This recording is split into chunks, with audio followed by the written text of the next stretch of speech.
প্রতিবারের মতো আজকেও একটা রিয়েল, ইউনিক এবং অদ্ভুত একটা ঘটনা নিয়ে আমি চলে এসেছি। নমস্কার, আমি রাকেশ। আজকে আমি তোমাদের সব থেকে ভয়ঙ্কর একটা ঘটনার কথা বলবো। ক্লাস 11-এর এক ছাত্র, যার নাম শম্ভু, আমাকে এই ঘটনাটা বলেছিল।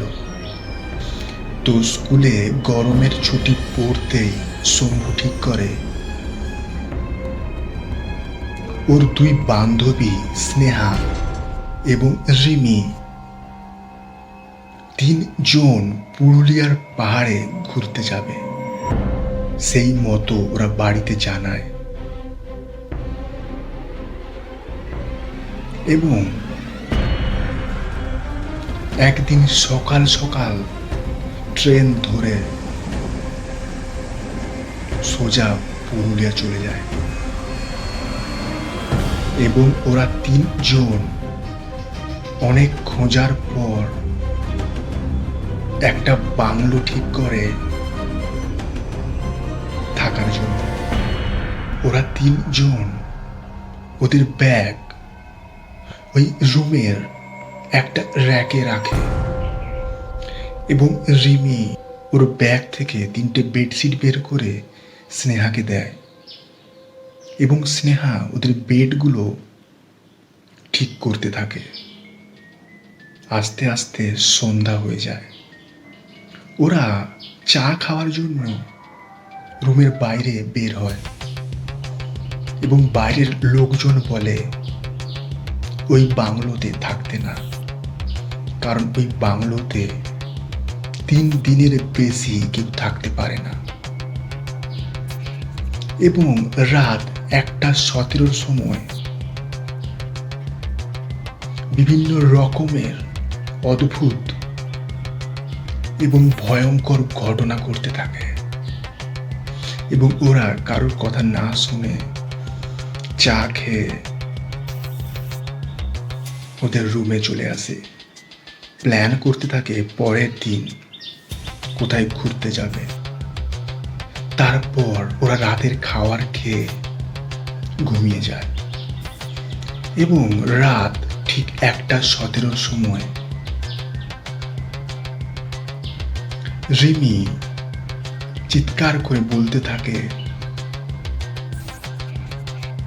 ওদের রুমের দরজা খোলা, দরজার সামনের পর্দা বাতাসে নড়ছে। রিমি বলছে, আমি দরজা লাগিয়েই ঘুমিয়েছিলাম, দরজা খুলল কে? তারপর রিমি একটা টর্চ নিয়ে দরজার বাইরে বেরিয়ে যায় এবং অনেক সময় কাটার পরও রিমি আর ফিরে আসে না। তখন শম্ভু আর স্নেহা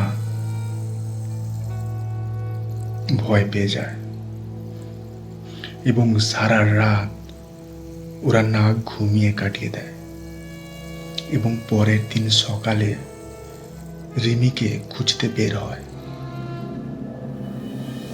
সারা দিন খোঁজার পর ওরা কোথাও রিমিকে খুঁজে পায় না এবং সোজা ওরা বাংলোতে চলে আসে, ক্লান্ত হয়ে ঘুমিয়ে যায়। ঠিক রাত 1:17 সময় শম্ভুর একটা চিৎকারের আওয়াজে ঘুম ভেঙে যায়। চিৎকারটা ছিল স্নেহার। একটু পরে চিৎকারটা আবার থেমে যায়। শম্ভু ভয় না পেয়ে সেই রাতেই টর্চ নিয়ে বেরিয়ে পড়ে স্নেহাকে খোঁজার জন্য এবং অজ্ঞান হয়ে মাটিতে পড়ে যায়। পরের দিন সকালে পুলিশ এসে শম্ভুকে উদ্ধার করে এবং শম্ভু পুলিশকে সব ঘটনা বলে। পুলিশও শম্ভুকে বলে, এত বাংলো থাকতে থাকতে তোমাদের এই বাংলোতেই থাকতে হলো। এবং পুলিশ স্নেহা এবং রিমির বাড়ির লোককে ফোন করে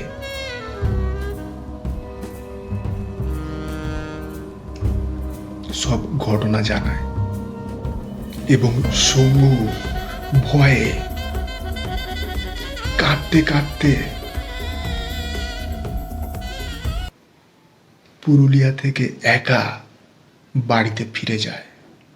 তারপর থেকে শম্ভু এখনো স্বাভাবিক হয়নি।